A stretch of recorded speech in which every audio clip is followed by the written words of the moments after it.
بسم اللہ الرحمن الرحیم. آج ہم بات کریں گے جی آپریٹنگ سسٹم کے حوالے سے، جو 10th کلاس کا پہلے چیپٹر کا پہلا ٹاپک ہے. تو سب سے پہلے یہاں پہ سوال یہ آتا ہے جی کہ کیا مجھے کوئی بتا سکتا ہے کہ آپ جو فون استعمال کر رہے ہو اس پہ کون سا آپریٹنگ سسٹم استعمال ہوتا ہے جس کے ذریعے آپ اپنے فون پہ روزمرہ کے کام جو ان سے وہ کرتے ہیں. آپریٹنگ سسٹم بیسیکلی آپ کے پاس ایک سسٹم سافٹ ویئر ہے. سافٹ ویئر کی اقسام ہوتی ہیں: سسٹم سافٹ ویئر اور اپلیکیشن سافٹ ویئر. اب سسٹم سافٹ ویئر وہ ایسے سافٹ ویئر ہوتے ہیں جو کہ سسٹم سے ریلیٹڈ ہوتے ہیں. یوزر جو ہے وہ زیادہ تر ان کو استعمال نہیں کر سکتا. آپریٹنگ سسٹم بھی سسٹم سافٹ ویئر کی ایک ایگزامپل ہے جو کہ کمپیوٹر کے تمام کام کرتا ہے. ریسورسز کو دیکھتا ہے کہ کمپیوٹر میں کون کون سی چیز جو ہے وہ یوزر جو ہے وہ استعمال کر سکتا ہے. ایک یوزر اور ہارڈ ویئر کے درمیان جو ہے وہ آپریٹنگ سسٹم جو ہے وہ ایک پل کا کردار ادا کرتا ہے. یعنی کہ پل کا آپ نے اکثر دیکھے ہوں گے کہ دریا جو ہے دریا کے دو کناروں کے اوپر جو ہے وہ پل بنایا ہوتا ہے تاکہ ٹریفک جو ہے وہ آسانی سے گزر سکے.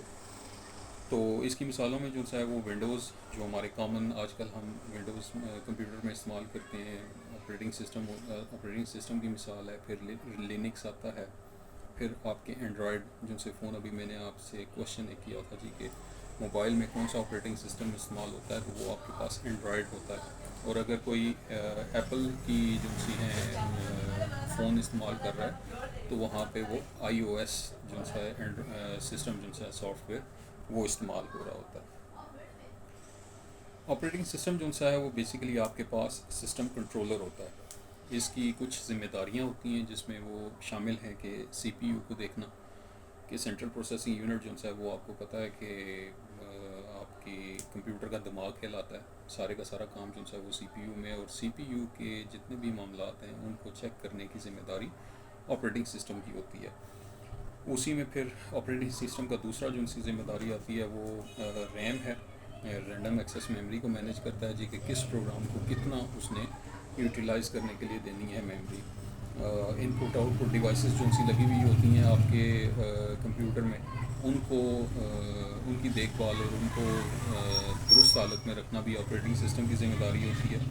اور سب سے امپورٹنٹ، بہت سے پروگرام جو ہیں وہ ایک ٹائم پر بہت سے پروگرام چلانے کی ذمہ داری بھی جو ہے وہ آپریٹنگ سسٹم نبھا رہا ہوتا ہے.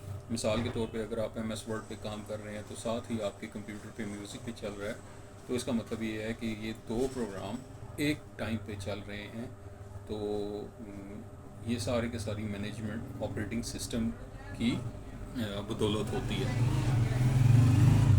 پھر آپ کے پاس آتا ہے جی کہ آپریٹنگ سسٹم یوزر اور ہارڈ ویئر کے درمیان ترجمہ بھی کرتا ہے. اب آپ کو پتہ ہے کہ کمپیوٹر کی جو سی زبان ہے وہ بائنری ہے جس میں 0 اور 1 استعمال ہوتا ہے، اور عام انسان جو ہے وہ عام حروف ترجیح جو سے ہیں، الفابیٹس جو سے ہوتے ہیں اے بی سی، اس سے کام چلاتا ہے. آپ کا کی بورڈ جو ہے وہ اے بی سی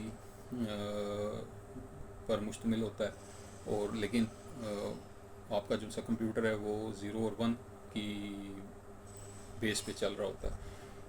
تو سائملٹینیس ہوتا ہے. اب یعنی کہ اگر آپ اے پریس کرتے ہو تو آپ کی اسکرین پہ بھی اے ہی دکھائی دے رہا ہوتا ہے، لیکن مین وائل درمیان میں جو کام ہو رہا ہوتا ہے، تو ہو سکتا ہے کہ آپ نے جب اے پریس کیا ہو تو اس کے اگینسٹ آپریٹنگ سسٹم نے بائنری جو سا کمپیوٹر کی زبان ہے اس کا کوڈ 0100 رکھا ہو، یا کوئی ایسی کمبینیشن رکھا ہو جس سے کمپیوٹر کو یہ پتہ چل سکے کہ یوزر نے اے پریس کیا، اور جب وہ آؤٹ پٹ لے گا تو وہ واپس اس 0100 کے کوڈ کو واپس کنورٹ کرے گا اے پہ، جس کے ذریعے آپ کا اے جو ہے وہ پریس ہوتا دکھائی دیتا ہے، پرنٹ ہوتا دکھائی دیتا ہے.